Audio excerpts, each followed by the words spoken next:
विदुर नीतीची रचना सुद्धा क्रमाने आहे.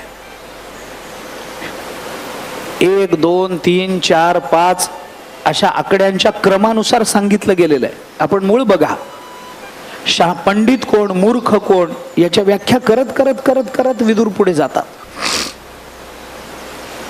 एक या द्वे विनिश्चित्य त्रिंशतुर्भिर वशे कुरु पंच जित्वा विदित्वा षट सप्त हित्वा सुखी भव. सगळ्या जीवनाचं सार एका श्लोकामध्ये विदुर नीतीत आलं. एकया द्वे विनिश्चित्य, एकाने दोनाचा निश्चय करावा, तीनाने चाराला वश करावं, 5 जिंकावं, 6 जाणावं आणि 7 टाकून सुखी व्हावं.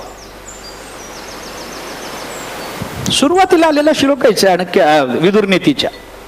एकया द्वे विनिश्चित्य त्रिंश चतुर्भिर वशे कुरु पंच जित्वा विदित्वा षट सप्तहित्वा सुखी भव. झालं, एवढंच लागतं माणसाला सुखी होण्याकरता. एवढंच लागतं. काय करावं लागतं? एकानं दोनाचा निश्चय करावं, तीनानं चाराला वश जिंकून घ्यावं, 5 जिंकावं, 6 जाणावं, 7 टाकावेत आणि सुखी व्हावं. म्हणजे काय करावं ते तुम्ही ग्रंथात बघून घ्या. ते 1 म्हणजे काय, 2 म्हणजे काय, 3 म्हणजे काय, तीनाने चाराला वश करायचं म्हणजे काय, 5 जिंकायचे म्हणजे काय, हे साधारण अनुमानानं कळतं. 5 जिंकायचे म्हणजे पंचमहाभूतावर विजय, पंच ज्ञानेंद्रिय, एवढं साधारण सगळ्यांनाच कळतं.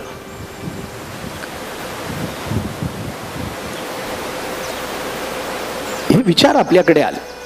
कशा करता मी आपल्याला हे सगळं सांगतो? भगवान श्रीकृष्णांच्या जीवनातलं राजकारण, नीती, कूटनीती, कुटील नीती, या सगळ्याचा विचार आपण करा. कर्ण निशस्त्र झाला, निशस्त्रावर शस्त्र चालवू नये हा युद्धाचा धर्मनियम आहे. आणि धर्मनियमाचा विचार करताना अर्जुन थांबला. भगवान मागे वळून म्हणून बघतात, बाण थांबले. काय झालं अर्जुनाला? आणि अर्जुना काय झालं? त्या तो चाक काढतोय रथाचं, पृथ्वीनं गिळलंय, त्याच्या हातात शस्त्र नाही. आणि मग भगवान अर्जुनाला जे बोलले ते राजकारण आहे. जरासंधाबरोबर भीमाने केलेला मल्लयुद्धामध्ये भगवंतानी काडी मोडून दुसऱ्या बाजूला टाकून दिलेले संकेत, दुर्योधनाबरोबर भीम जेव्हा शेवटचं युद्ध करत होता त्यावेळेला भीमाला काही चेतना देण्याकरता, चेतवण्याकरता भगवान वारंवार आपल्या मांडीवर थाप मारतात.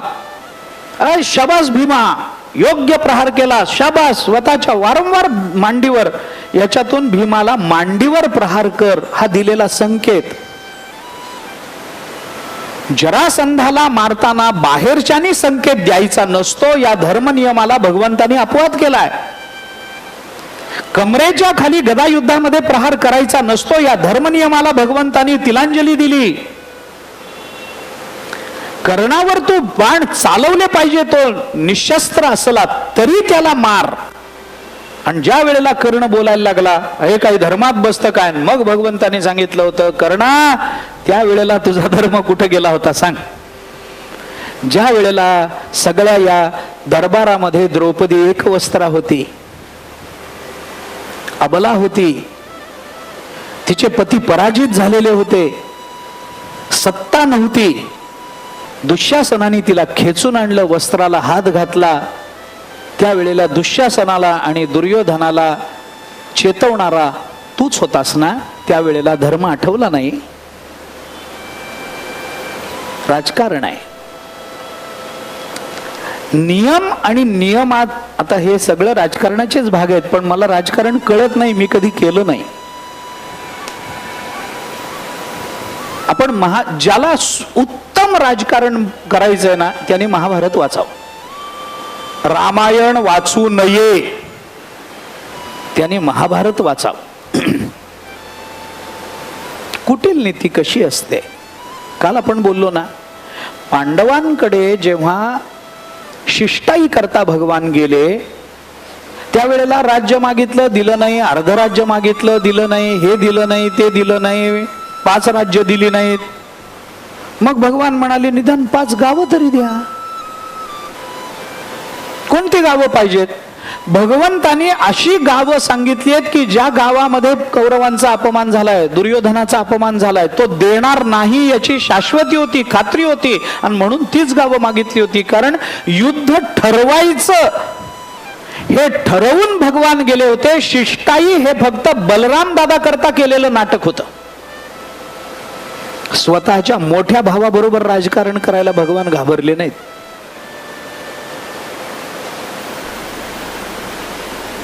बलराम दादाची इच्छा शिष्टाई करावी, जमलं तर समेट घडवून आणावा.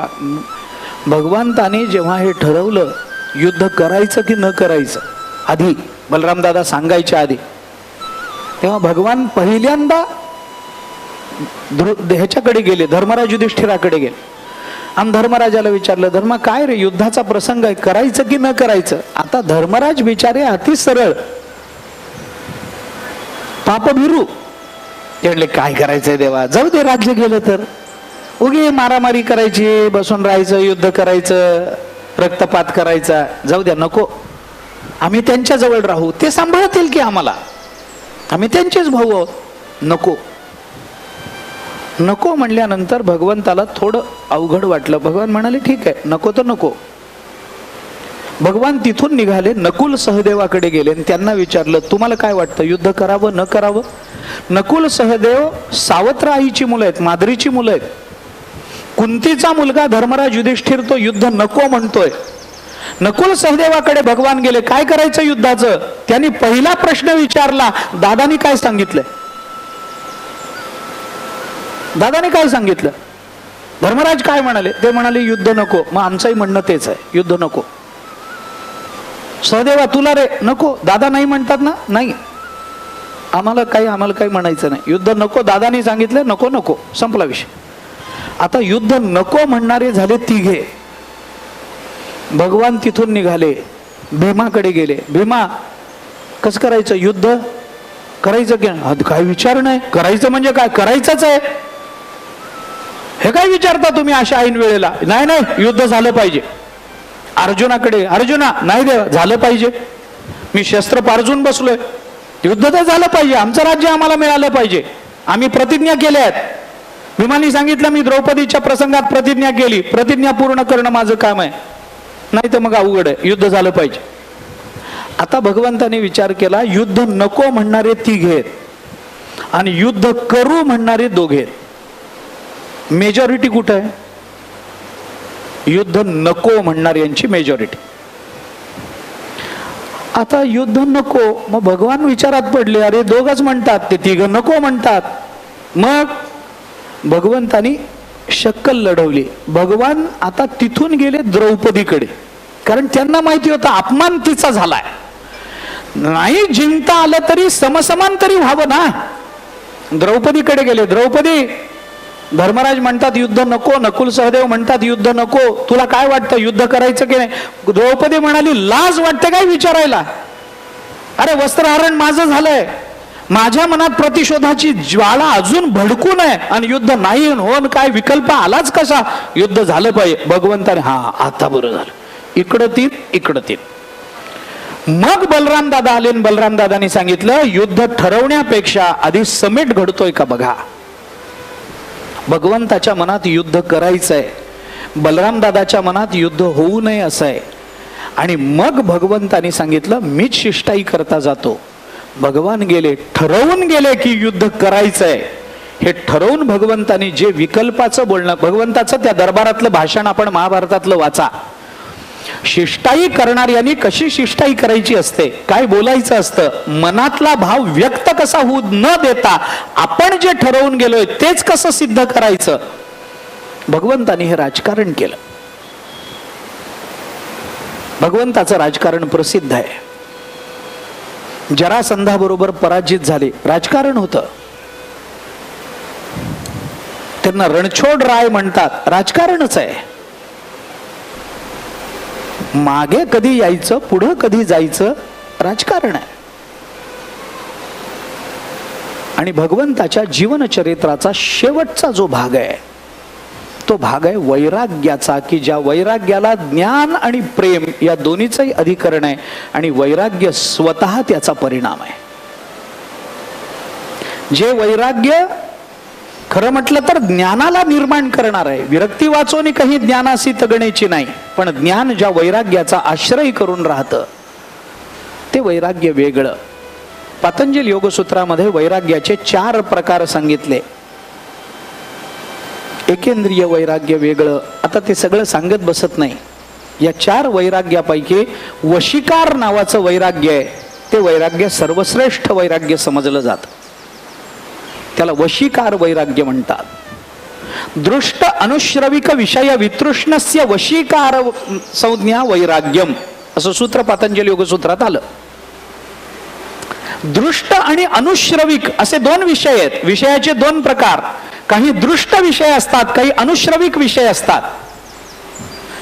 काही विषयाचं मनामध्ये काही विषयाची इच्छा निर्माण होते ऐकून, आणि काही विषयाची आशा निर्माण होते विषयाच्या दर्शनाने किंवा भोगाने.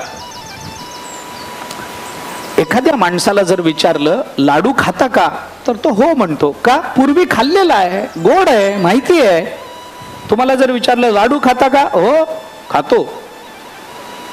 हा दृष्ट विषय झाला, कारण तुम्ही पूर्वी लाडू खाल्ला आहे, तो गोड आहे हे तुम्हाला माहिती आहे, पुन्हा गोड खाण्याची इच्छा आहे, मान्य आहे.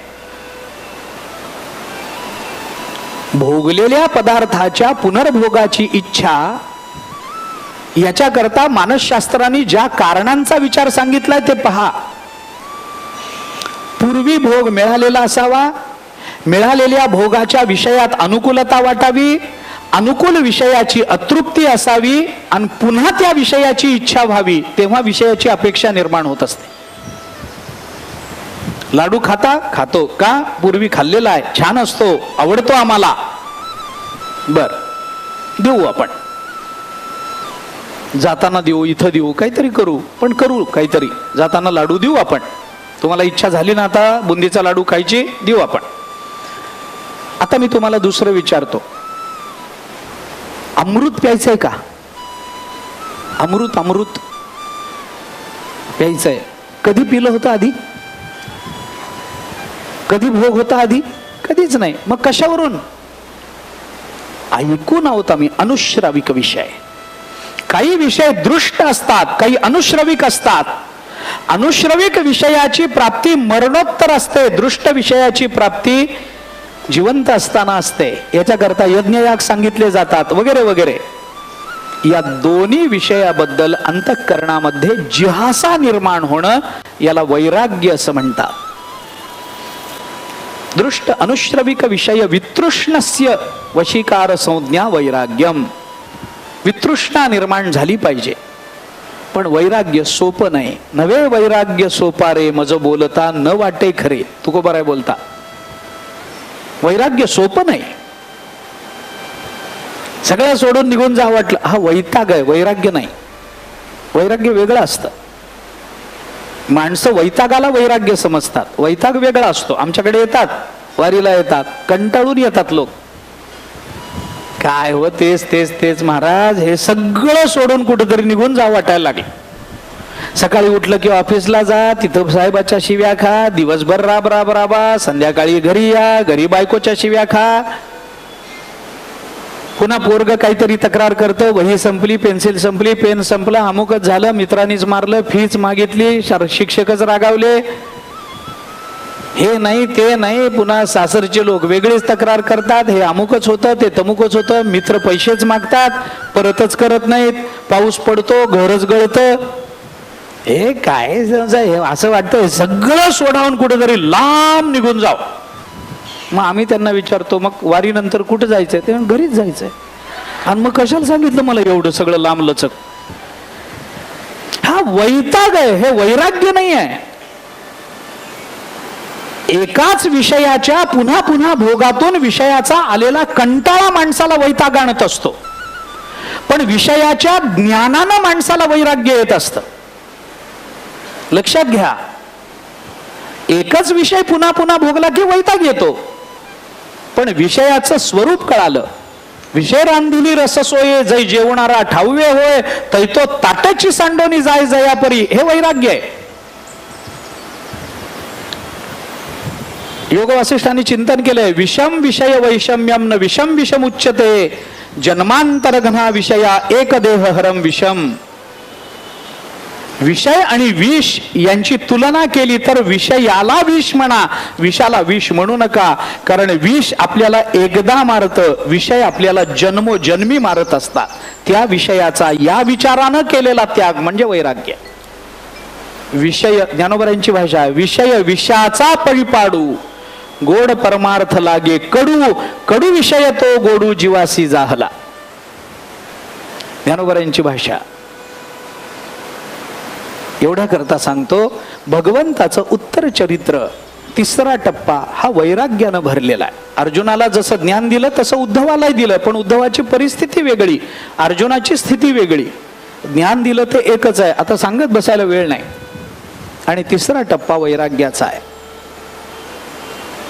भगवंताचं वैराग्यामध्ये भगवंतानी हे सगळं कसं सोडायचं, वस्तूबद्दल वस्तूच्या संगतीमध्ये एक ममत्व निर्माण होत असतं. लहान सहान वस्तू असतात पण संगतीमुळे त्याचं ममत्व निर्माण. मी साधी उदाहरणं देतो आपल्याला, फार मोठी नाही. आपण घरामध्ये काही लिखाण करतो, शाळेमध्ये आपण वही पेन्सिल पुस्तक पेन वापरतो, खिशाला पेन असतं आपल्या, हे पेन आहे, मी त्याच्याने लिहितो. या पेनाची मला इतकी सवय झालेली असते की ह्या पेनाला सोडून दुसरं पेन माझ्या हातात आलं तर मला वाटतं नको, आपलं माझं नाही, माझं पाहिजे. काय हे पेनच आहे ना, लिखाणच होणार ना दोन्हीने, नाही माझं असलं की मला बरं वाटतं. हे ममत्व माझ्या पेनाविषयी का निर्माण झालं? फक्त त्याच्या संगतीचं सातत्य ममत्वाच्या निर्मितीचं कारण आहे. म्हणून महाभारताने म्हटलंय, कुत्रा शिजवून खाणारा चांडाळ हा कुत्र्याला पाळतो आणि त्या कुत्र्याबद्दल त्याला प्रेम वाटतं, याला एकच कारण आहे, संगती. महाभारताने सांगितलं, संगती संग दोष हा म्हणतो ना आपण, संगती हे कारण आहे त्याला. आणि मग हे ममत्व त्या विषयाबद्दल, त्या पदार्थाबद्दल निर्माण व्हायला लागलं ना की मग त्या पदार्थाची आसक्ती, त्या पदार्थाबद्दलची वासना ही आम्हाला पुन्हा पुन्हा जन्म मरणाच्या कचाट्यात अडकवत राहते.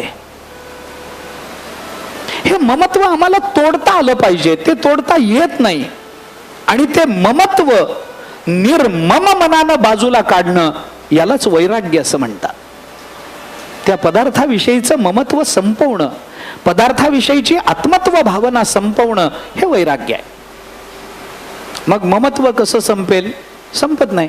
माझं घर आहे, माझं शेत आहे, माझी गाडी आहे, माझा परिवार आहे, संपत नाही ममत्व. तोडून टाका असं तोडता येत नसतं.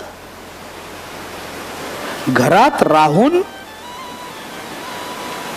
अरण्यात राहिल्यासारखं राहणं हे सोपं नाही आहे. त्या घराची प्रत्येक वीट, प्रत्येक दगड, प्रत्येक फरशी हे आमच्या अंतःकरणामध्ये ममत्व धारण करू नये. आम्ही नाही सोडू शकत. आमचे आजोबा म्हणायचे, महाराज म्हणायचे, आपल्या ममत्वाचे विषय काय असतात एकदा कोठीची खोली उघडून बघा. महाराज म्हणायचे, पाय तुटलेल्या खुर्चीपासून कान मोडलेल्या कपापर्यंत सगळं माणूस जपून ठेवतो. काय करायचंय त्याचं? पाय मोडलेली खुर्ची काय करायची असते? ते काय उपयोगाला येते मला सांगा बरं. खुर्चीचा पाय मोडला, टाकून द्यायची. काय कशा करता? पण माणसं म्हणतात, नाही राहू दे, व्याह्याला लागेल एखाद्या वेळेला. अरे कशाला? तो पडावा. कान मोडलेला कप, टिचलेली बशी बायका जतन करून ठेवतात. नाही, आमच्या आजीच्या सासू आजीच आहे. तुला काय करायचंय? नाही राहू दे, राहू दे, लागेल लागेल लागेल. हे लागेल लागेल लागेल लागेल म्हणून आपल्या मेंदूचं मेमरी कार्ड विनाकारण भरून टाकतोय आपण. राहू द्या, राहू द्या, राहू द्या, लागेल कधीतरी, लागेल. कधी लागेल? कधीच लागणार नाही. लागेल लागेल म्हणत आपलं आयुष्य संपतं, पण ते लागत नाही. किती गोष्टी अशा आपल्या जीवनात आपण विनाकारण साठवून ठेवल्यात बघा बरं एकदा. म्हणून मी म्हटलं की त्या फोटोचं फोल्डर एकदा उघडून बघा मोबाईल मधलं. नको असलेले किती फोटो आपण जपून ठेवले. लागल लागल कुणाला लागल? मनाला लागल, दुसरं काही लागत नाही. काय लागेल? किती जपून ठेवायचं, किती अडचणीत यायचं, किती ममत्व ठेवायचं विषयाबद्दल. हा, हे मला नक्की माहिती आहे की हे प्रवचनात बोलणं हे फार सोपं आहे, हे मला नक्की माहिती आहे. हे होणं अवघड आहे याची मला जाणीव आहे. पण ममत्व सुटत नाही. संबंध क्षणात तोडता येत नसतात, प्रसंग घडावे लागतात. अर्जुन या ममत्वातून सुटला नाही, पण धृतराष्ट्र सुटलाय. धृतराष्ट्र पहिल्या श्लोकात मामकाहा नंतर पांडवाहा म्हणतोय. त्याच्या मामकाहामध्ये पांडवही येत नाही, तितकं त्यांनी तोडून टाकलंय. पण अर्जुनाचं ममत्व सुटलं नाही. तो म्हणतात अरे तेही आमचेच आहेत. अर्जुनाचं ममत्व कौरवांसह आहे आणि धृतराष्ट्राचं मामकाहा पांडवां व्यतिरिक्त आहे. पण हे अज्ञानजन्य आहे, ज्ञानजन्य नाही आहे. हे स्वार्थजन्य आहे, म्हणून त्याचं निराकरण होणं आवश्यक आहे. म्हणून मामकाहा नंतर पांडवा म्हटलं की ज्ञानोबराय चिडले. म्हातारा मोहे नाशिला. अरे काय याला मोह निर्माण झाला मुलांबद्दल? निष्कारण. ज्ञानोबराय रागावले. ममत्व सुटत नाही. मग काय करा? शास्त्राने त्याला एक पर्याय दिला. ऐका, छान पर्याय, ऐकण्यासारखा पर्याय. वस्तूबद्दल, घराबद्दल, नात्याबद्दल, व्यक्तीबद्दल आपलं ममत्व सुटत नाही ना? नाही सुटत, नकाच सोडू. मग काय करा? शास्त्र म्हणतं ममत्व जर टाकता येत नसेल तर ममत्व वाढवा तरी. वस्तूचं ममत्व टाकता येत नाही ना? वाढवा. शास्त्राचं वचन आहे त्यक्तव्यो ममकारहा यदि त्यक्तुम न शक्यते असो कर्तव्यो ममकारहा किंतु सर्वत्र कर्तव्य. फार सुंदर चिंतन आहे. प्रयोग करून बघाव, चिंतनात आणा. मला घर आहे माझं, माझ्या घराचं ममत्व मला टाकता येत नाही. नका टाकू, नका टाकू. वाढवता येईल की नाही? वाढवा. घराबद्दल इतकं ममत्व वाढवा, इतकं ममत्व वाढवा, इतकं ममत्व वाढवा की जगातली सगळी घरं मला माझीच वाटली पाहिजेत. त्याचा परिणाम होतो विश्वची माझे घर ऐसी मती जयाची स्थिर किंबहुना चराचर आपण झाला. नात्याचं ममत्व टाकता येत नाही ना? ही माझी माता आहे. नात्याचं ममत्व टाकता येत नाही, मातृत्व ममत्व टाकता येत. नका टाकू, नका टाकू. मातेबद्दलचं ममत्व इतकं वाढवा, इतकं वाढवा की जगातल्या सगळ्या स्त्रिया मला माझी माता वाटल्या पाहिजे. याच्यात नाही वैराग्यच निर्माण होणार आहे. तुम्ही पूर्ण त्याग करू शकत नसाल तर ममत्वाच्या त्यागाकरता ममत्व वृद्धी हे वैराग्य निर्मितीचं माध्यम आहे. आणि भगवंताचं वैराग्य हे असंच आहे की ज्या वैराग्यात सगळ्या जगाबद्दलचं ममत्व आहे. परमात्मा सगळ्या जगाला माझं म्हणतात, सगळ्या जीवांना माझं म्हणतात. ममैवांशो जीवलोके जीवभूत सनातनः मनःषष्ठानि इंद्रियाणि प्रकृतिस्थानि करिष्यति.